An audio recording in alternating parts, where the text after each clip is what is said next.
Եվ առաջիկա ավականու ընտրությունների հետ կապված, բայց անդրադառնանք նախ այն մասին, թե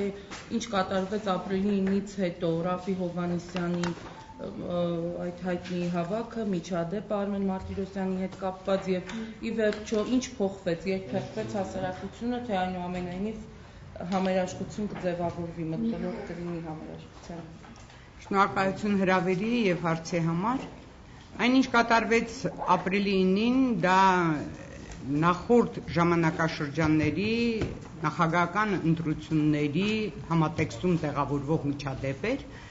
որին հայ հասարակությունը ծանոթ է եւ որևէ մեկի համար անակնկալ չէր, որ կարող էր բախում տեղի ունենալ ոստիկանության եւ բողոքավոր հասարակության միջեւ։ Ընդդիմություն էր այդտեղ հավաքված, բայց այն հասարակությունը, ով գնում է միշտ ընտրությունների, ձայն է տալիս այս կամ այն թեկնածուին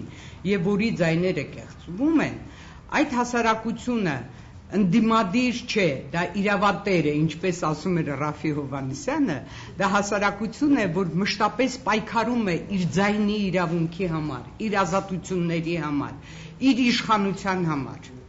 Այդ հասարակությունը գիտակից քաղաքացիական հասարակություն է։ Այսօր մեզ մոտ քաղաքականացված է ողջ դաշտը,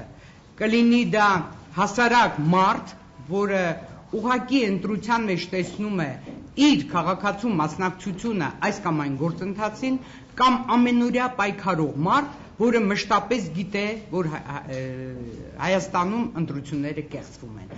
Այսինքն չկա սահման, ով է ընդդիմադիրը, ով է հասարակ քաղաքացին, բոլորը դարձել են ընդդիմադիր եւ բոլորը քաղաքացի։ Տեղի ունեցավ այն, ինչին բոլորս էլ սպասում էինք։ Եվ դրա մեջ ուղղակի հիմնական մեղքը իշխանություններինն է, արգելեցին մտնել Բաղրամյան փողոց, ինչի իրավունքը չունեին։ Ծեծեցին ժողովրդին, ինչի իրավունքը չունեին։ Որևէ մեկը մինչև հիմա չի կարողանում բացատրել, թե ինչու դա տեղի ունեցավ։ Ինչու չի կարող քաղաքացին իր ցասումը արտահայտել երթով, մտնելով Բաղրամյան պողոտա, գնալ այնտեղ, որտեղ նստած է հանրապետության նախագահը։ Կեղծված ընտրություններով ինքնակոչ նախագահը տվյալ պարագայում, ում ժողովուրդը չի ընդունում, ում ասած ոչ ընտրությունների ժամանակ։ Դրա իրավունքը հասարակությունն ունի, որովհետև հասարակությունը, ժողովուրդն է իշխանության տերը։ Ինչու չի կարող իշխանության տերը գնալ իր ծառային ասի, որ դու քեզ ճիշտ չես պահում, որ դու իրավունք չունես անելու այն, ինչ անում ես, որ դու պարտավոր ես ենթարկվել իմ կանոններին, որը ամրագրված է ՀՀ սահմանադրության։ Ինչու դա չի կարող տեղի ունենալ։ Ինչու ոստիկանությունը պաշտպանում է բռնապետությունը, այլ ոչ թե շարքային քաղաքացուն։ Իմ գնահատականը այսպիսին է։ Ես այսպես եմ տեսնում իրավիճակը, եւ քանի դեռ ոստիկանությունը եւ իշխանությունները միահամուռ պաշտպանում են իրենց շահերը, մեր երկրում որևէ դրական փոփոխություն ողջ հասարակության մասշտաբով եւ ցանկացած ոլորտում տեղի ունենալ չի կարող։ Այն բազան, որը կոչվում է քաղաքական բազա, եւ այդ քաղաքական հիմքը ժողովրդավարությունն է, ժողովրդավարական ընտրությունները, դերևս խալխուլ վիճակում է։ Երբ որ այն ամուր կլինի, մեզանից յուրաքանչյուրը կարող է հանգիստ շունչ քաշել եւ այլևս չմտածել արտագաղթի մասին, ապրել այս երկրում, ստեղծագործել այս երկրի համար եւ վստահ լինել իր վաղվա օրվա համար։ Արմրադյո Տիկին Թադևոսյան, Ռաֆի Հովհաննիսյանի գործողություններն ինչպես կմեկնաբանեք, արդյոք այդուհանդերձ հասկանալի է, թե ինչ իմաստ քաղաքական գործիչը եւ նկատեցիք արդյոք, որ վերջին պահին Ռաֆի Հովհաննիսյանի ծրագիրը դուրս եկավ շրջանակից, այսինքն Արվետանին ժողովուրդը պահանջեց ըստ էության ինքը կորցրեց վերահսկողությունը, չկորցրեց վերահսկողությունը, այդ գործընթացը ինչ եք նկատում։ Եթե կարելի է հավելում էլի հարցին, Մոսկվայի այցը որոշակի բան նշանակում էր մեկօրյա այց անցկացնելի։ Ուրեմն շնորհակալություն, ես հերթով պատասխանեմ։ Ռաֆի Հովհաննիսյանը այս 2.5 ամիսների ընթացքում որևէ կապ չհաստատեց ժողովրդի հետ։ Նա իր օրակարգը ժողովրդին չի ներկայացրել։ Գործել է ինքնուրույն, միայնակ, պահի թելադրանքով։ Եվ այդպես էլ տեղի ունեցավ ապրիլի 9-ին, երբ ժողովուրդը բացականչեց հիման։ Այդ հիման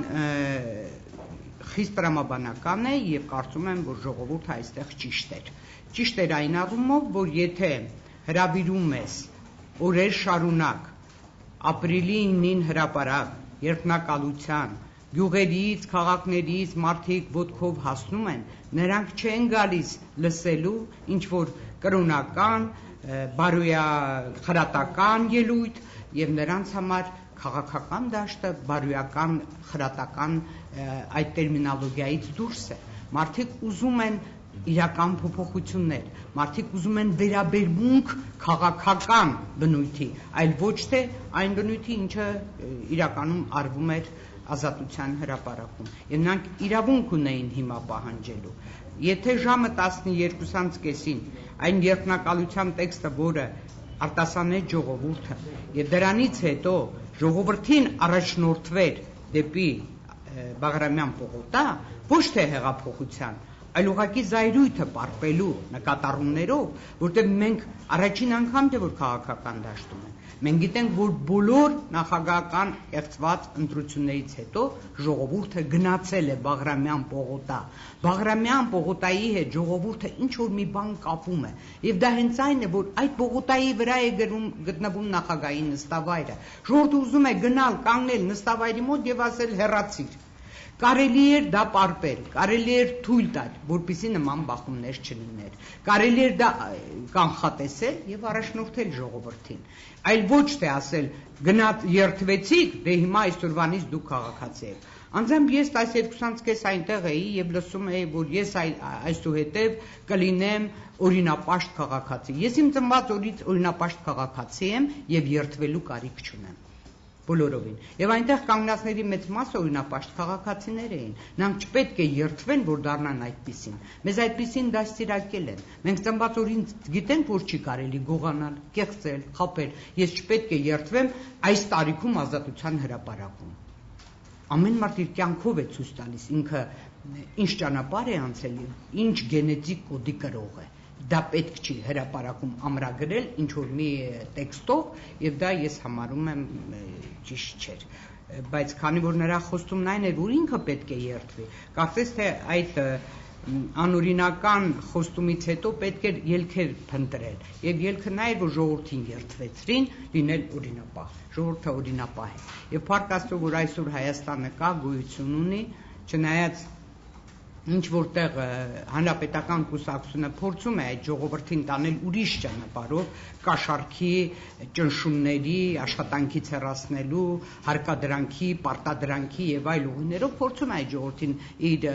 այդ բնականոն ճանապարհից շեղել, համենայն դեպս մեծ հաշվով ժողովուրդը մնում է օրինապաշտ։ Եվ ժողովուրդը գիտի, եթե նա օրենք խախտի, նրա թիկունքին պետություն չկա, նրա թիկունքին որևէ մեկը չկա, որ նա օրենքը խախտի։ Օրենք խախտում են հենց իրեն իշխանավորները։ Ուստի ժողովրդին պետք չէ երթվել, ժողովուրդը գիտի ինչ է անում։ Այդ առումով պատասխանը սա է։ Իսկ ձեր հարցի պատասխանը, թե Ռաֆին ինչու գնաց Մոսկվա։ Ռաֆին կարծեմ հրապարակում ասեց, որ Պուտինը պետք է գա այստեղ ներողություն խնդրի, եւ քանի որ մի անգամ նա ասել էր, որ Սերժ Սարգսյանը պիտի գա ներողություն խնդրի, Սերժ Սարգսյանը չեկավ, ինքը գնաց, Պուտինը չեկավ, ինքը գնաց։ Մարդիկ Տիկին Թադևոսյան, խնդրում եմ պարզաբանեք ձեր ասածը, որ պետք է ժողովրդին առաջնորդել ոչ թե հեղափոխության Բաղրամյան պողոտայի զայրույթը պարպելու, միայն զայրույթը պարպելու եւ դրանով ինչ կլուծվեր, ինչ արդյունք։ Դրանով ոչինչ բան, ժողովուրդը ուզում է, ընդվզել է, ուզում է մտնել Բաղրամյան պողոտա։ Հավատացեք, նրանք ովքեր բղավում են, գնանք Բաղրամյան պողոտա, նրանք առաջինն են ճողոպրում, երբ որ գնում ես Բաղրամյան պողոտա։ Եվ դա ցույց տվեց հենց ապրիլի 9-ի դեպքերը, դրանք ակնհայտ ցուցադրվեցին, որ հիմնական մասան հետո գնաց ոստիկանապետի հետ մոմավառության, իսկ այն մասան, որ 5 տարի շարունակ պայքարում է ազատության հրապարակում, նրանք կանգնեցին Բաղրամյան պողոտայի մատուցներում։ պետք է առաջնորդել օրը ցերեկով, պետք է առաջնորդել բոլորի առաջ, որտեղ երբ որ դու գիշերը արդեն մութն ընկած ժամանակ ես դառնում, դա շատ ձեռնտու է իշխանություններին։ Իշխանությունները օգտվելով մթությունից հարձակում են ժողովրդի վրա եւ ծեծում։ Երբ որ ցերեկն ես դառնում, հնարավոր է որ ավելի մեծ զանգվածներ հավաքվեին եւ չվախենալով մթությունից ցույց տային, որ ահա այսպիսին է իրավիճակը, նորընտիր նախագահ, դուք երդվում եք, բայց հայ ժողովուրդը ձեզ չի ընդունում, դա այսպես ցուցադրական մի ակցիա համարեն։ Ուրիշ ոչ մի բան չէ, ես հեղափոխության կողմնակից չեմ, ինձ համար հեղափոխությունը գիտակցությունում տեղի պետք է ունենա, այդ մասին ժողովրդի իշխանությունը տարիներ շարունակ ասում է, հեղափոխությունը միայն մարդկանց գիտակցության մեջ, եթե ընտրատեղամասերում նստած ուսուցիչը համայնքի ղեկավարը, համայնքի աշխատակազմը, այն մարդիկ, ովքեր գնում են ընտրությունների ընթացքն ապահովելու, նրանք չկեղծեն ընտրությունները, նրանք հասկանան, որ դրանով իրենց երեխաների ապագան են ուղղակի դնում ցեխի մեջ ու տրորում, այդ պահից սկսած հեղափոխությունը պատրաստ է։ Երբ որ մենք կունենանք 100%-անոց մաքուր տվյալներ ընտրությունների մասին, մենք արդեն հեղափոխություն ենք արել։ Ինձ համար հեղափոխությունը այրուն չէ, ինձ համար հեղափոխությունը գորշ նյութի ճիշտ օգտագործումն է։ Այն ուղեղի մեջ դրվածը գորշ նյութ են ասում, չէ՞։ Այն գլխի մեջ դրված ուղեղը։ Դա պետք է ճիշտ օգտագործել։ Դա պետք է օգտագործել այնպես, որ չխախտես ոչ մի օրենք եւ ոչ մի կանոն։ Դու պետք է լինես իրականում ազնիվ, արդար, ճշմարիտ քաղաքացի, հետո նոր ուզես ազնիվ, արդար, ճշմարիտ պետություն։ Քանի դեռ դու այդպեսին չես, քո պետությունը այդպեսին լինել չի կարող։ Արավոտ Օրաթև։ Տիկին Թադևոսյան, շատ քննադատվեց Ռաֆի Հովհաննիսյանի հետ քայլեցի ձեռնակաբերդ գնալ եւ ոչ թե Բաղրամյան 26, նույն հենց ՀԱԿ անդամների կողմից, բայց եթե հաշվի առնենք, որ այդ օրը ոստիկանները, ինչպես մարտի 1-ի դեպքերի օրը լավ զինված կանգնած էին ու բախումը անխուսափելի էր լինելու, արդյոք ՀԱԿ-ի ուզած այդ օրը արյուններ, եթե ընդհանուր առումով։ Ուրեմն ՀԱԿ-ը երբեք արյուն չի ուզել։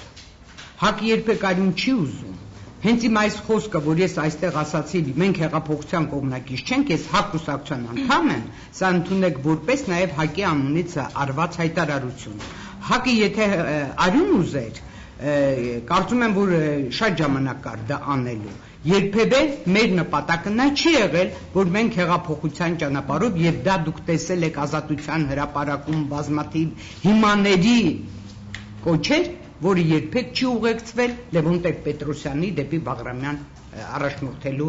այդպիսի միջոցառում երբևէ եղել է 5 տարիների ընթացքում։ Մեզ չեն ասել հիմա, մեզ չեն ասել Բաղրամյան 26, շատ են ասել, ու շատերի հիասթափությունը հենց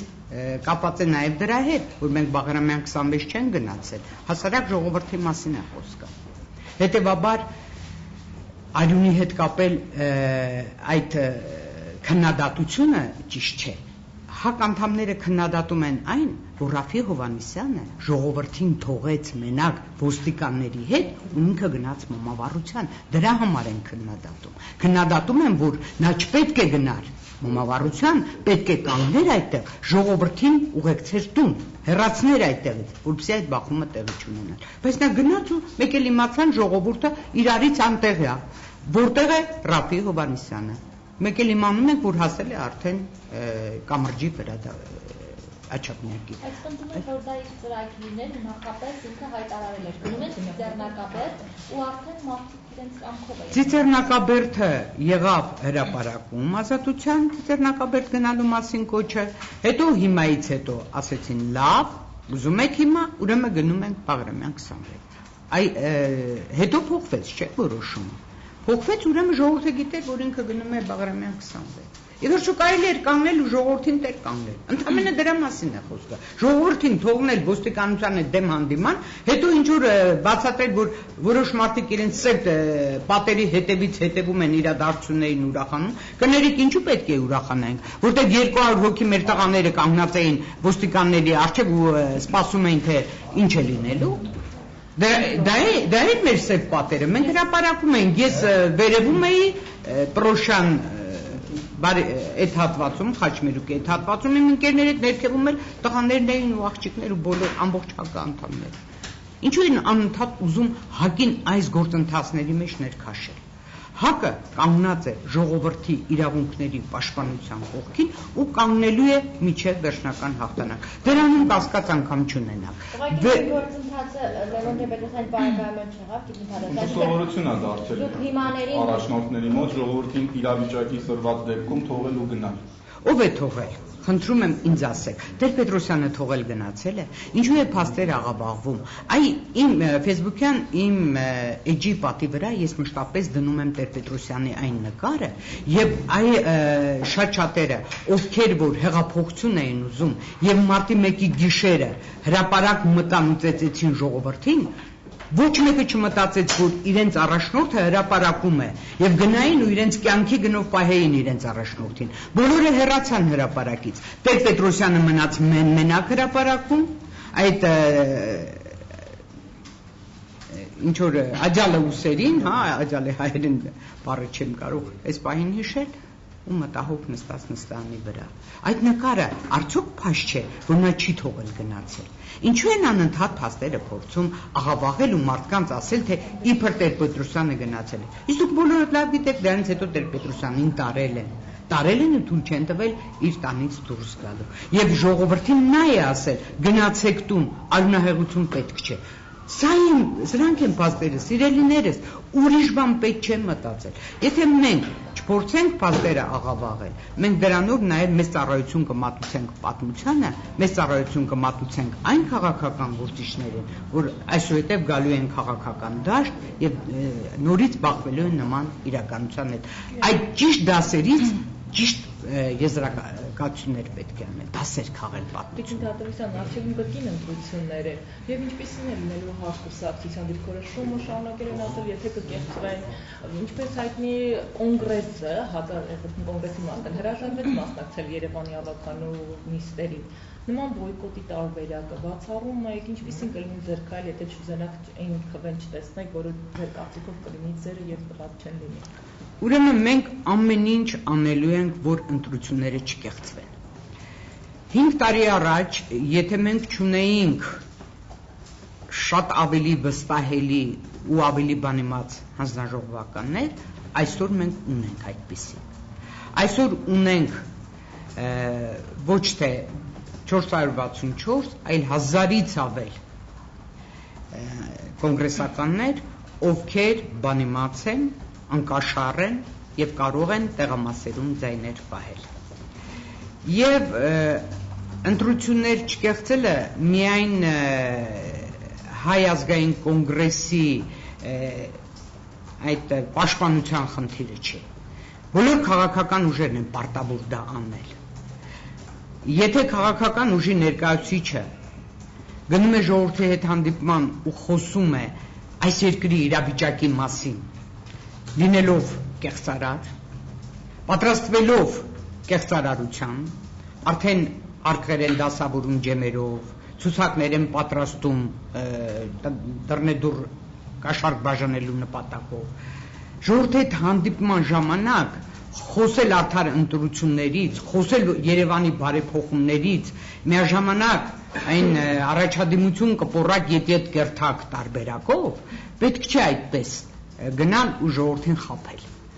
Պետք է պայքարել արդար ընտրությունների համար եւ դա պետք է լինի երթման նման մի բան։ Այդ պետք է վստահաբար ասել ու այդ վստահությունը եթե դու ունես, դա ներշնչես ընտրողին, որ ընտրողը հաստատ համոզված լինի, որ իր ձայնը նորից դարձյալ մեկ անգամ եւս չի կեղծվելու։ Եթե չկեղծվեն ընտրությունները, հավատացեք, յուրաքանչյուրը կստանա իրեն արժանի ձայնը։ Եվ ես ուզում եմ, որ բոլոր քաղաքական ուժերը, այդ թվում նաև մենք, տեսնենք ինչ վարկանիշ ունենք ժողովրդի մոտ։ Թող իշխանություններն էլ դա տեսնեն, իսկ իշխանությունները նախագահական ընտրությունների ժամանակ հասկացան, որ հայ ժողովուրդը իրենց չի սիրում, հայ ժողովուրդը ավելին իրենց ատում է, եւ այդ ատելությունից դրդված նրանք գնացին այդպիսի ընտրություն կատարեցին։ Եվ կարծում եմ, որ Երևանի ընտրություններում մեր սիրելի երևանցիները կլինեն ավելի հաստատակամ, կմերժեն բոլոր հանցագործներին, ովքեր իրենց դուռը կծեծեն, ովքեր կառաջարկեն տարբեր տիպի կաշառքներ եւ կգնան քաղաքացու արժանապատվությամբ կկատարեն իրենց ընտրությունը։ Այլ ճանապարհ չունենք փրկվելու այս իշխանություններից, որտեղ Երևանի քաղաքապետի ընտրությունը, որը ավականու ընտրություն է, այսինքն այլ երկրներում, օրինակ Ռուսաստանում դա կոչվում է Վիբերի Գարացկոյ դումի, այսինքն դա փոքր ազգային ժողովի ընտրություն է, թող չփորձեն ներկայացնել հանրապետականները, որ դա զուտ քաղաքապետի ընտրություն է։ Այդ դեպքում այդ համամասնական ցուցակն ինչ է։ Եթե քաղաքական ուժերը համամասնական ցուցակով գնում են ընտրությունների, արդյոք դա Տարոն Մարգարյանի ընտրությունն է, ամոթ է ընդհանրապես նման տգետ մեկնաբանությամբ ժողովրդին համոզել, որ դուք գնում եք Տարոն Մարգարյան ընտրելու, ոչ սիրելի ժողովուրդ, դուք գնում եք ընտրելու հանրապետական կուսակցության դրածոյին, հանրապետական կուսակցությունը, հասկանալով, որ դուք չեք սիրում իրենց, անում են ամեն ինչ, որպեսզի դուք մոռանաք իրենց գոյության մասին, հիշեք միայն Տարոն Մարգարյանին։ Բայց Տարոն Մարգարյանը այն ազնվորությունն է, որ մարդկանցից խլում է նրանց ունեցվածքը, օրինակ այդ շների պատմությունը, դա մի սարսափելի պատմություն է։ Կես միլիոն դոլար ծախսես շների դեմ պայքարի վրա, ինչ ատոմային ռումբով էին պայքարում այդ շների դեմ, չեմ հասկանում։ Ինչ ես արել, որ դու կես միլիոն դոլար, ինչա Հայաստանում ավելի շատ շուն կա, քան թե մարդ։ Կարելի է այդպիսի, չգիտեմ, թվաբանությամբ, հա վիճակագրությամբ ապացուցել, որ դու աշխատում ես։ Կամ նստարանները, կամ իր ունեցվածքը 2006 թվականից մինչև հիմա հսկայական կալվածքների տեր է դարել մարդը 130,000 դրամ աշխատավարձով այդպիսի կարողություն դիզել անհնար է որևէ ինչ որ ֆոկուսնիկի էլ որ աճպարարել 10 հնարավորություն նա չի կարող թեկուզ պատրաստի փողերի վրա այդպիսի աճպարարություն անել չի կարելի ի վերջո գողանալը դա հանցագործություն է ի վերջո պետք է հասկանանք որ կա Հայաստանում ազնիվ մարդ կա Հայաստանում նվիրյալ կա Հայաստանում համեստ մարդ որը կարող է աշխատել հանուն ժողովրդի եւ ոչ թե հանուն սեփական շահի ու սեփական բարօրության իսկ այդպիսի մարդ ինձ համար իմ տեսանկյունից դա Վահագն Խաչատրյանն է որին ես ճանաչում եմ շատ երկար տարիներ առաջ մենք միասին աշխատել ենք ժողովրդական տնտեսության ինստիտուտում այն ժամանակ այդպես էր կոչվում քաղաքատնտեսության ամբիոնում բանիմաց խելացի համեստ Եվ այդ մարդը կարող է իրականում ապացուցել եւ այն թիմով, որին նա գլխավորում է, ես երբ որ գովում եմ, խնդրում եմ ինձ այդ գովեստի խոսքերը չհամարեք, որ ես ինքս ինձ եմ գովում։ Ես այդտեղ եմ, որտեղ այդպես է կամեցել կուսակցությունը։ Իսկ թե գովել եմ, թե ոչ, դա արդեն թող այն մարդիկ ասեն, ովքեր որ ինձ ավելի լավ ճանաչում, բայց իմ գովեստի խոսքերը վերաբերվում է այդ թիմին ընդհանուր առմամբ։ Անկախ նրանց ինչքան կվեք ստանալ, հնարավոր է բոյկոտել այդ։ Մենք ամեն ինչ անելու ենք արդար ընտրություններ, անցկացնելու ընտրությունները չկեղծելու համար, հետեւաբար մենք կբերցնենք մեր մանդատները։ Ընտրությունների չկեղծման դեպքում քարտեզը ինչպես է գնահատվում։ Չկեղծելը չկեղծման դեպքում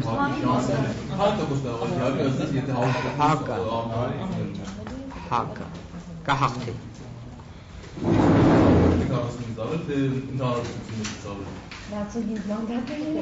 Չէ, մենք 65 մարդ չունենք, 42 հոգանոց ցուցակ ենք ներկայացրել, հետևաբար այդպիսի ծամացրություն հաստատ ինչ չէ անի Կհաղթի, ես չեմ կարող ասել։ Ես այդ գիտեք անշնորհակալ բան եմ համարում, երբ որ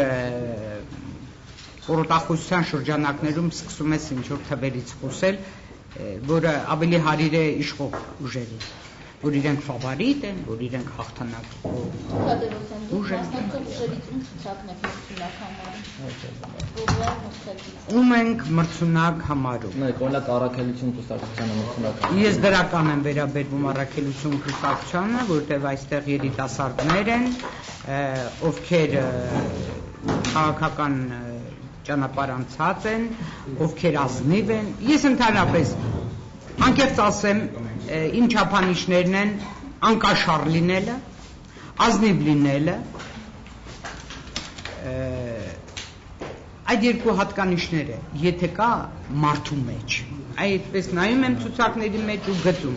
չէ, հա, սա կաշառված չի, սա ազնիվ մարդ է, սա նվիր է։ Այդպես ինձ համար ես այվեր ցուցակ։ Բացի ձեր ցուցակը։ Նույն առաքելությունը, մնացածին կան։ Ամենաթույլը է, հա։ Չէ, ես չէի ասի թույլ, ինչու են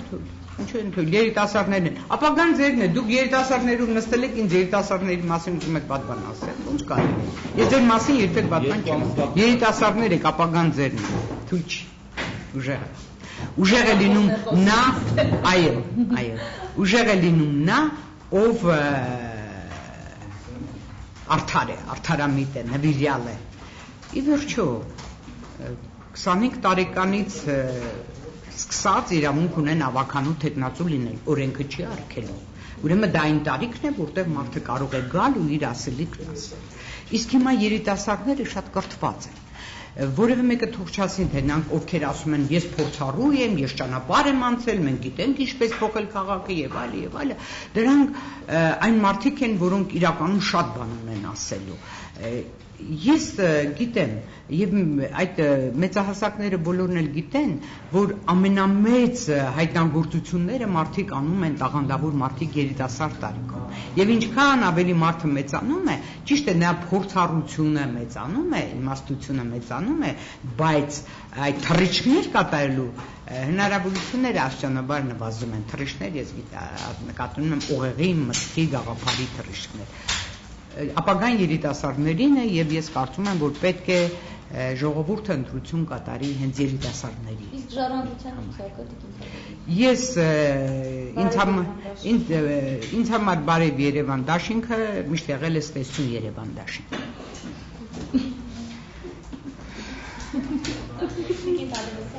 Որ ասեցիք կարելի էր կանխատեսել եւ առաջնորդել ժողովրդին Բաղրամյան պողոտա։ Կանխատեսել ինչ ժողովուրդը կուզենա,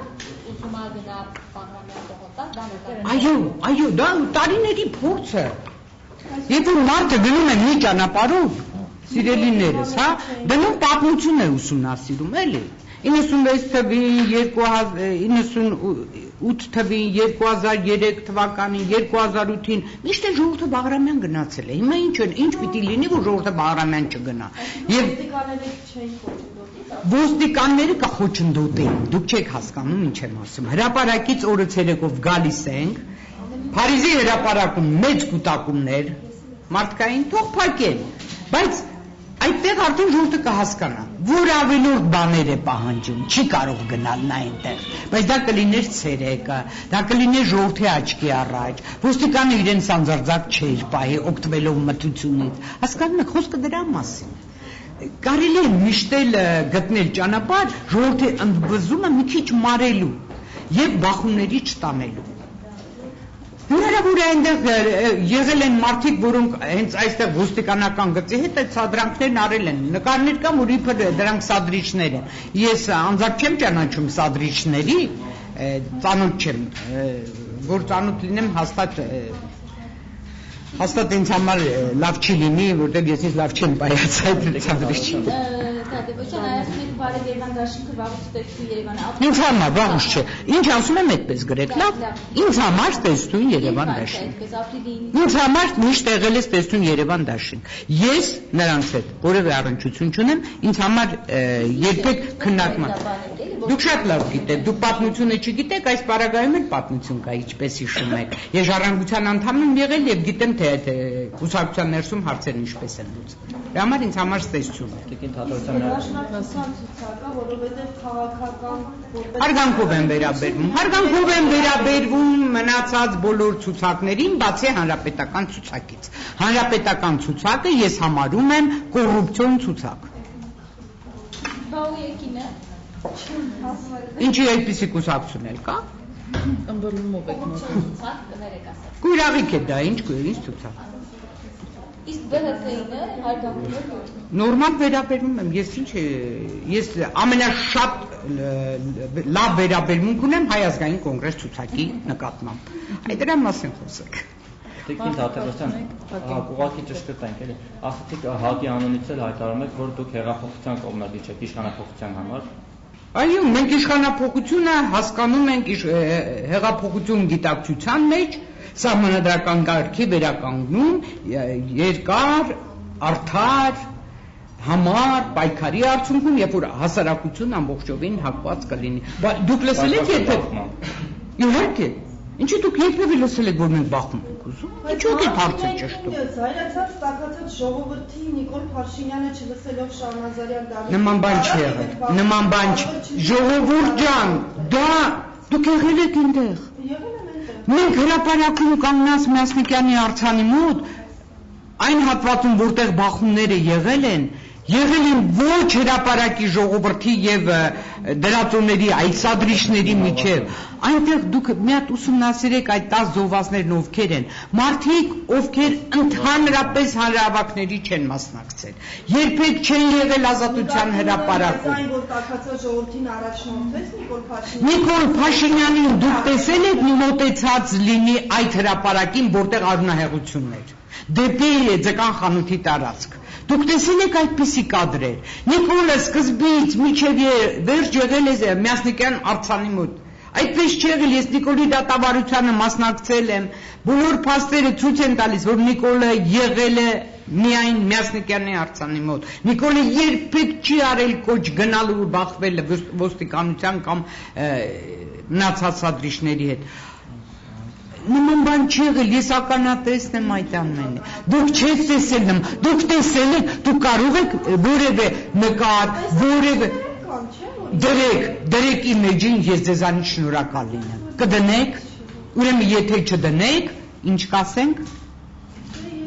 Դուք կդնեք։ Խնդրում եմ դրեք իմեջին։ Եթե չդնեք, ուրեմն այս ձեր լրագրող ընկերների մոտ դուրս է գալիս, որ դուք փաստել եք։ Կներեք, որ ավելի ճիշտ գրեմ ձեր ասածը, համար խնդրում եմ մի հատ ճշտեք։ Լևոն Տեր-Պետրոսյանին էլ էին քննադատում ժողովրդին 2008-ին մենակ թողնելուց այդ բախումների եւ այլն ժամանակը շատ հավ գործիչներ, որոնք առաջնորդեցին, հետո քննադատվեցին, որ թողեցին ժողովրդին մենակ։ Դուք կոնկրետով Կոնկրետ Լևոն Տեր-Պետրոսյանը։ Լևոն Տեր-Պետրոսյանը սկզբից մինչև վերջ հրապարակում կանգնած է եղել, ժողովրդին ծեծել են, ջարդել են, քշել են հրապարակից, Լևոն Տեր-Պետրոսյանը մենակ եղել է հրապարակում նստած միակ մարդը։ Փաստեր, նկարները, մտեք, պատմությունը նկարներով էլ կար։ Այսինքն ժողովրդին քշել են, ինքը մնացել է մենակ։ Այո, դուք չգիտեք։ Ինչն է զարմանալ, երեխեք ջան, ես նոր բան եմ ասում։ Նկար կա, մտեք իմեջի վրա նկարը դրված է։ Տեր-Պետրոսյանը այդ տաք ծածկը ուսին նստած մենակ ծխում է հրապարակում, ոստիկաններն են այնտեղ բխտում են։ Ինչի մասին ես խոսում եք։ Այդպես է փաստը դա է։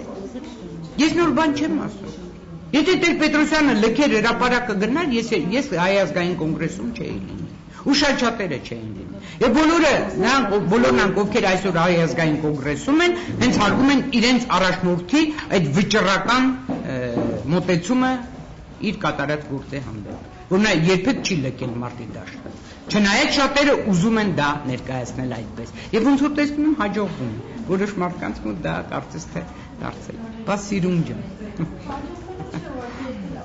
Իզուր է կարծում։ Ժողովուրդը ինքը զինված չէ։ Երբեք։ Ուրեմն ես ձեզ պատմեմ։